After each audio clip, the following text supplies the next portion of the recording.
Shalom, Salam. Shalom. puji Tuhan pemirsa The Safe Ministry dimanapun berada, sungguh kita merasa terberkati karena kita bisa bertemu kembali di channel The Safe Ministry untuk belajar Alkitab bersama-sama melalui pelajaran Sekolah Sabat. Pemirsa The Safe Ministry, dari hari ke hari di pelajaran minggu ini itu sangat menarik mengenai bagian-bagian yang bertentangan. Kita akan awali dengan doa buka yang akan dipimpin oleh Pak Fajar. Mari kita satu dalam doa. Bapa kami yang di surga, pada saat ini Tuhan, kami akan belajar melalui sekolah Sabat. Kiranya Roh Kudus-Mu terang dari surga hadir di tengah kami supaya kami dapat boleh memberikan satu pelajaran yang terbaik kepada seluruh pemirsa dimanapun mereka berada. Kiranya kasih karunia Tuhan dan kasih Allah Bapa dan persekutuan Roh Kudus menyertai kami sampai dengan Maranatha. Di dalam nama Yesus kami berdoa dan mengucap syukur. Amin. Amin.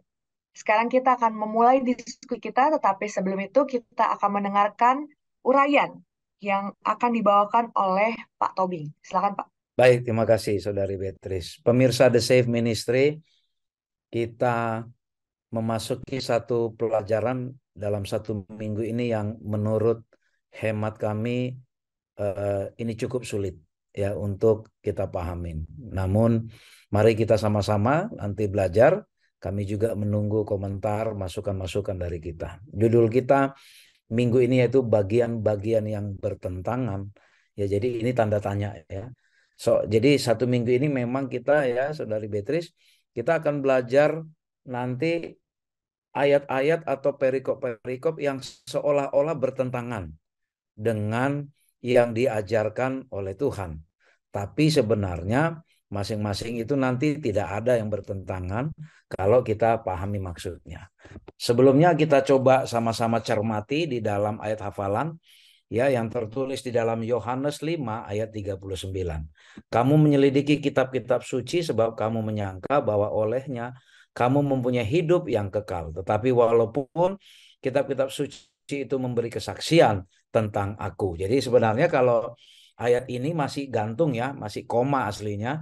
Kelanjutannya masih ada ayat 40. Namun yang mau ditekankan kepada kita bahwa ya perlunya kita menyelidiki kitab-kitab suci supaya kita tidak tersesat ketika memahami pelajaran-pelajaran. Nah, dalam satu minggu ini kita akan dihadapkan kepada beberapa pelajaran yang seolah-olah kontradiksi. Kalau di dalam pelajaran kita pertama nanti kita akan belajar mengenai orang kaya dan Lazarus. Orang kaya dan Lazarus ini nanti apakah sebuah kisah literal, harafiah, atau perumpamaan.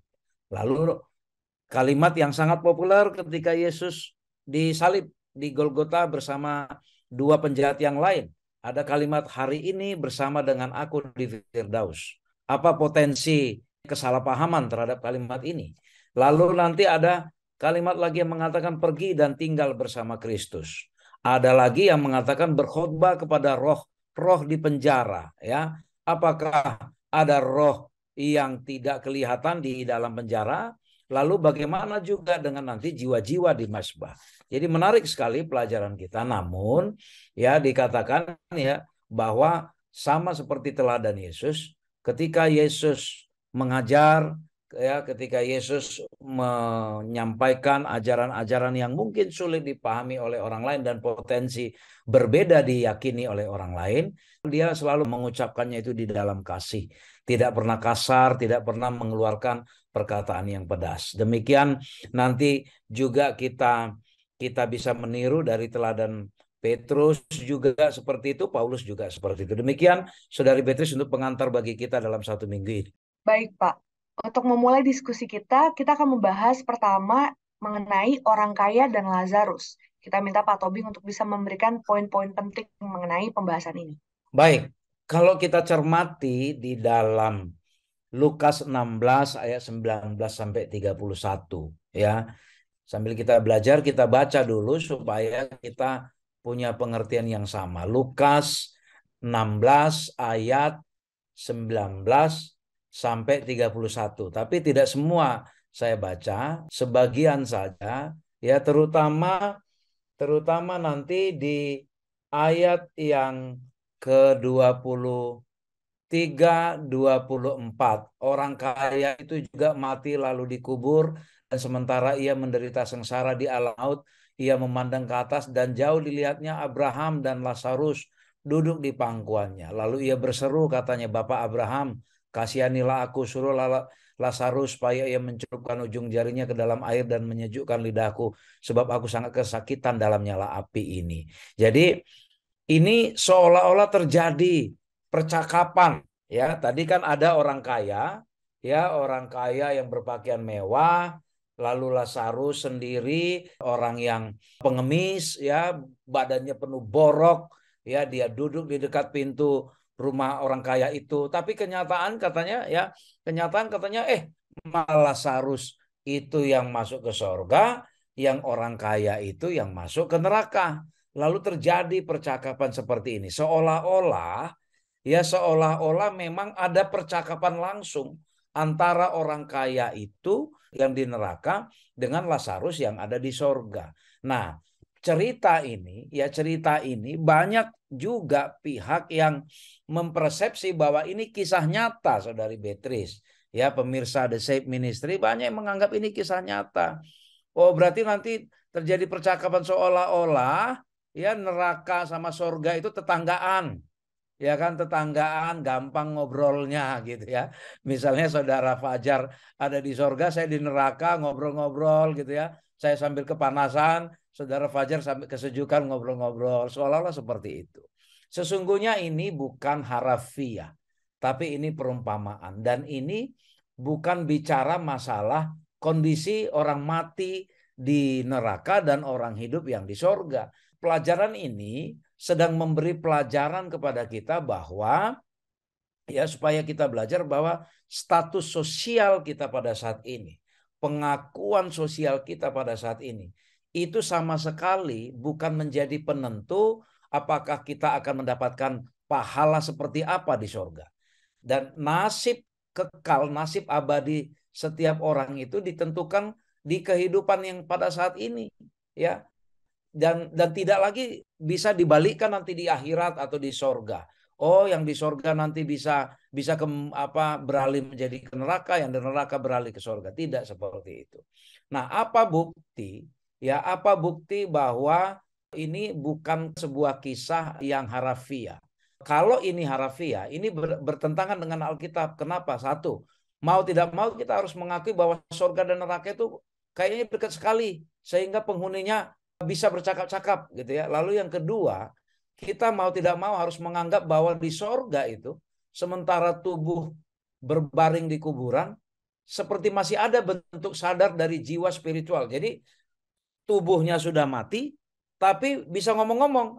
Kalau ini kita terima sebagai sebuah kisah yang menggambarkan kondisi orang mati di sorga, ya, ini bertentangan dengan Alkitabiah. Yang ketiga lagi, sorga tidak akan menjadi tempat bersukacita karena orang yang diselamatkan masih apa? Dia masih ngelihat, aduh, bayangkan misalnya, ya katakanlah saudara Fajar ada di sorga, lalu orang tuanya di neraka. Kalau memang ini kisah harafiah, biar bagaimanapun saudara Fajar kan akan merasa tidak nyaman melihat orang tuanya menggeliat-geliat tersiksa di api neraka. Tidak seperti itu. Ya, jadi pelajaran mengenai orang kaya dan Lazarus ini bukan bicara nasib orang mati di neraka atau di surga nanti, tetapi suatu pelajaran bagi kita supaya kita yang kaya jangan sombong terhadap orang yang miskin, tetapi ini lebih kepada mengajarkan bagaimana supaya apakah kita kaya atau miskin, nasib kita itu ditentukan pada saat ini. Demikian, Saudari Beatrice dan pemirsa The Safe Ministry.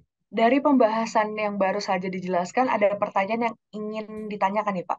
Apa yang kita lakukan saat ini agar nasib kita berakhir dengan indah di sorga? Baik, seperti pelajaran kita tadi, ternyata status sosial kita bukan menentukan apakah kita mudah atau sulit masuk surga. Tetapi adalah apa yang kita lakukan semua pada saat ini di dunia, itulah yang menentukan nasib kita. Oleh karena itu, sesama kita manusia, Mari kita saling mengasihi, mari saling menghargai. Ya, mari kita saling menghormati, mendahulukan, menolong orang lain. Ya, itulah bukti bahwa kita juga adalah anak-anak Allah. Dengan demikian, maka nasib kita nanti akan berakhir indah di sorga. Jangan kita beranggapan kalau saya diberkati secara materi di dunia ini sekarang, saya pasti masuk surga. Kalau saya statusnya seorang yang sangat agamawan, pasti saya masuk surga. Tidak. Semua itu ditentukan oleh perbuatan kita, ya, penerimaan kita akan kasih karunia Allah selama di dunia ini. Demikian, Saudara.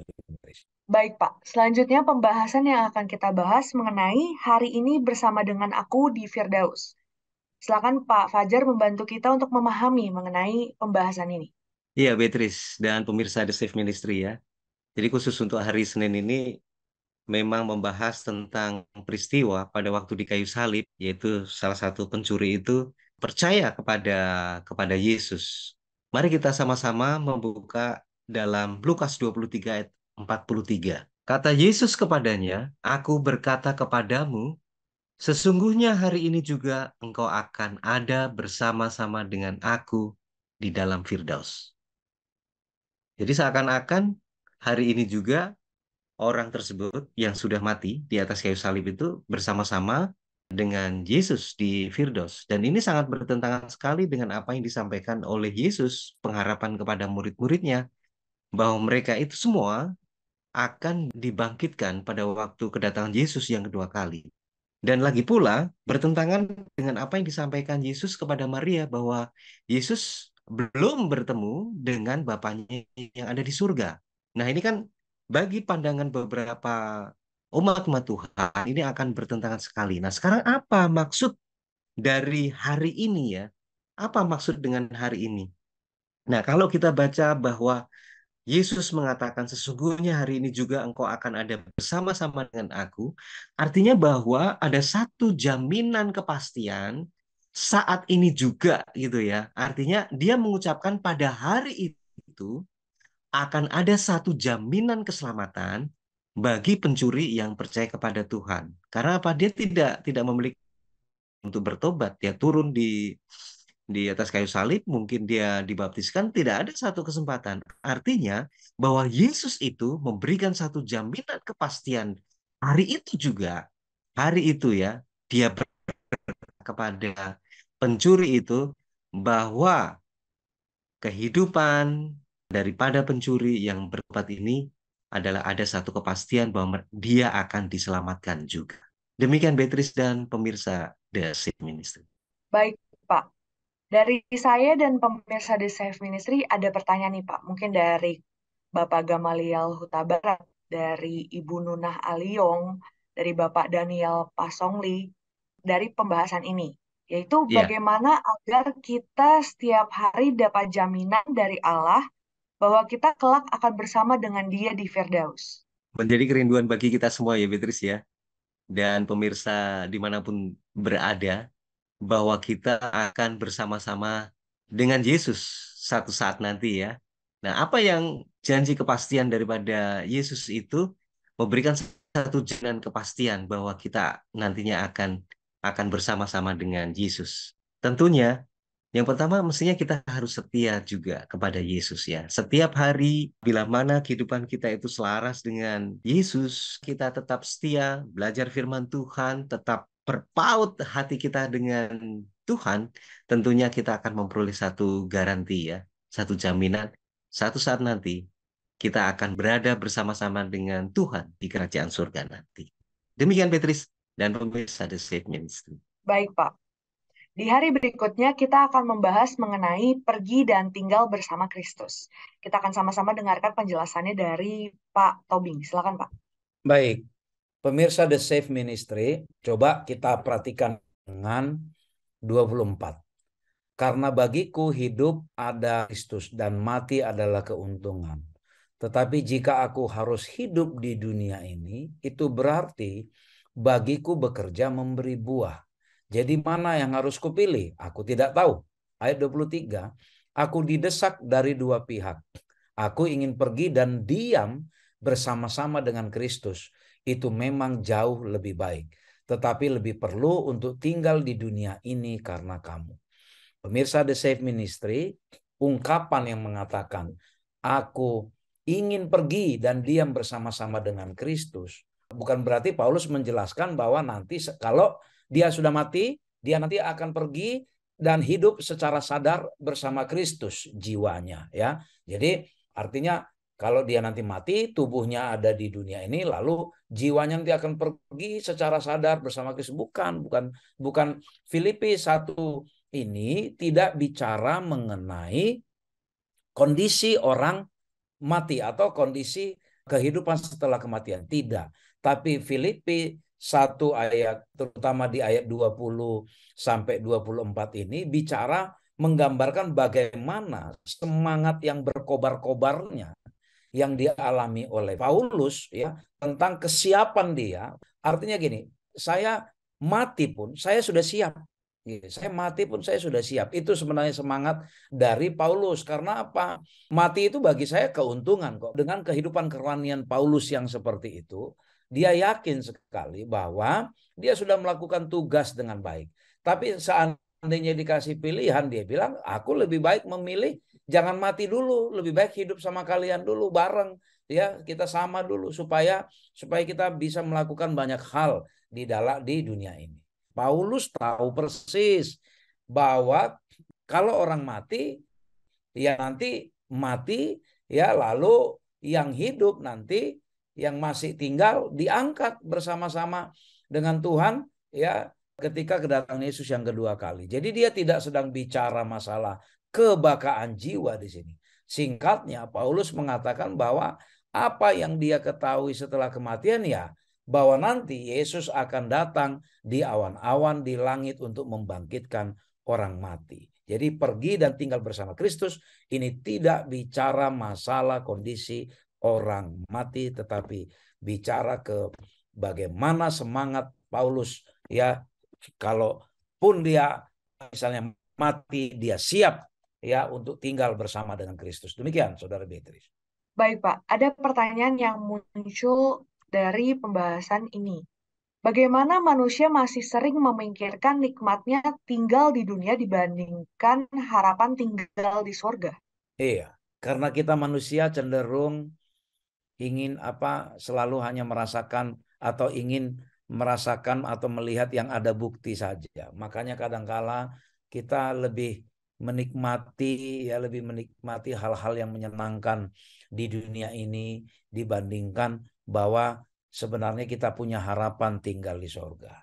Itu makanya kadang banyak orang mati-matian untuk mencari ke harta, mencari kehidupan yang menyenangkan di dunia ini, gitu ya, supaya dia bisa benar-benar menikmatinya. Padahal kita lupa kenikmatan yang sesungguhnya itu adalah kelak di sorga. Tapi bukan setelah mati langsung menikmati surga seperti yang di dalam ajaran kita ini. Tapi itu nanti, ya, setelah Yesus datang kedua kali, yang mati, yang benar dibangkitkan, dibawa ke sorga, kita menikmati sesungguhnya apa harapan kita, ya, seandainya kita tinggal di sorga. Demikian, Saudari Beatrice. Baik, Pak.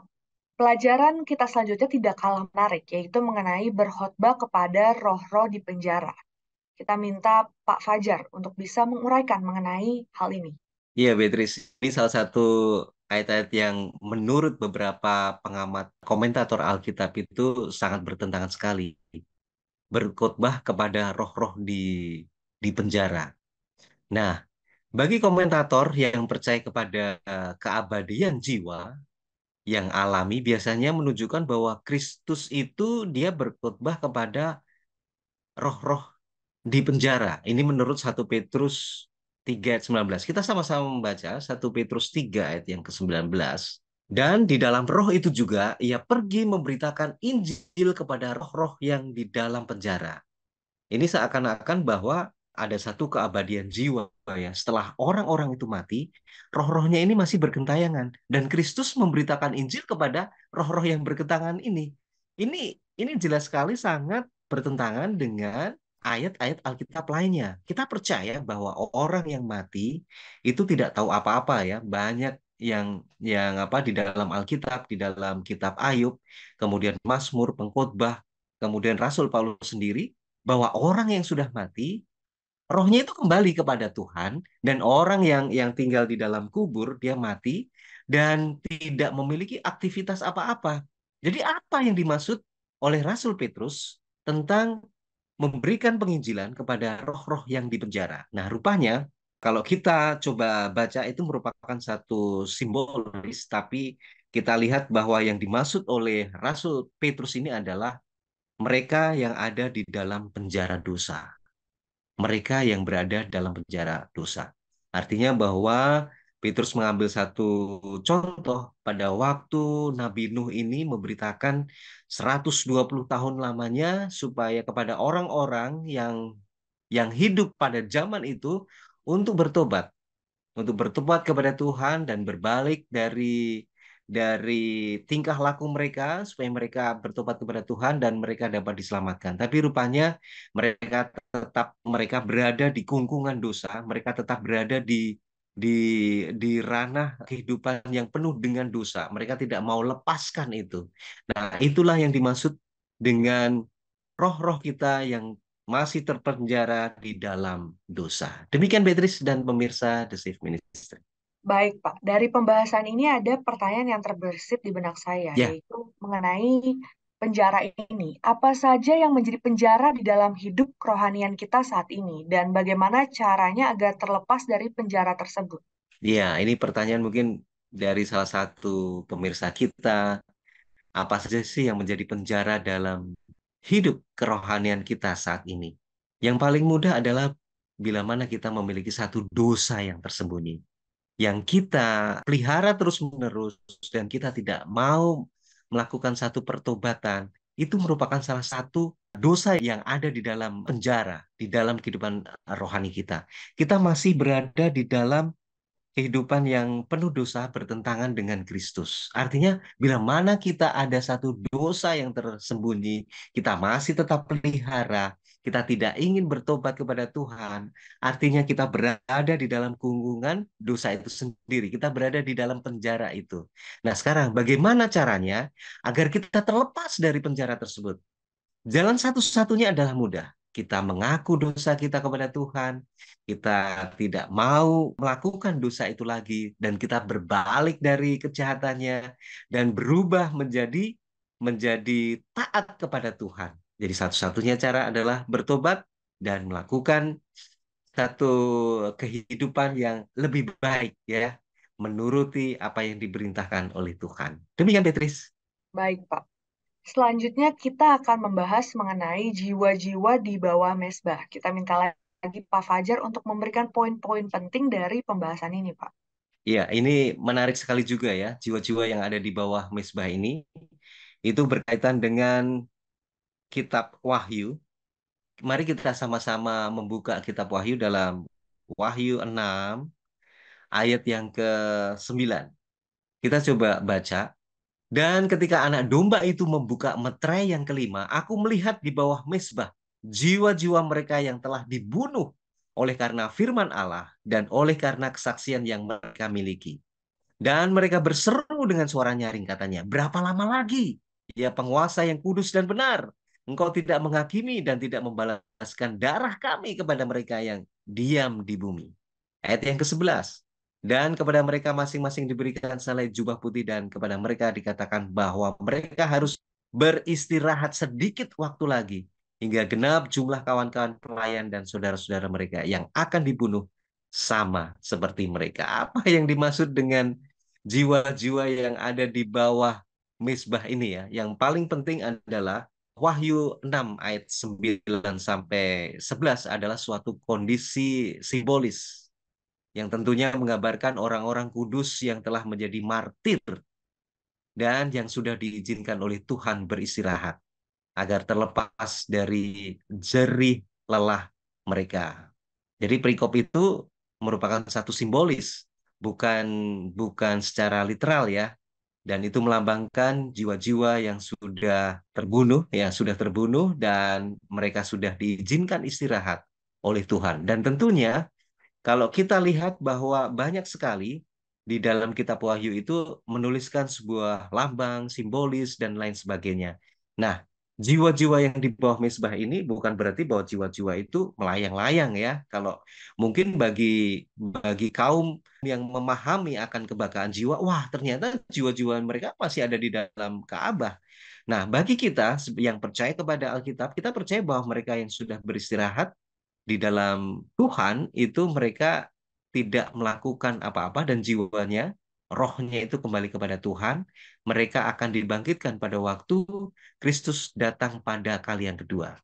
Jadi pemirsa The Safe Ministry, apa yang dimaksud dengan jiwa-jiwa di bawah mezbah itu merupakan satu simbolik atau lambang, bukan secara literal, dan itu dikatakan bahwa jiwa-jiwa itu beristirahat. Kemudian yang kedua, sepertinya kok ada satu balas dendam. Sementara kalau kita lihat di dalam kehidupan surga, tidak ada satu balas dendam kepada mereka. Mereka memperoleh satu keadilan. Dan apa yang dilakukan oleh orang-orang jahat, oleh karena pilihan mereka sendiri, mereka memperoleh satu penghukuman daripada yang kuasa. Demikian Beatrice dan pemirsa The Safe Ministry.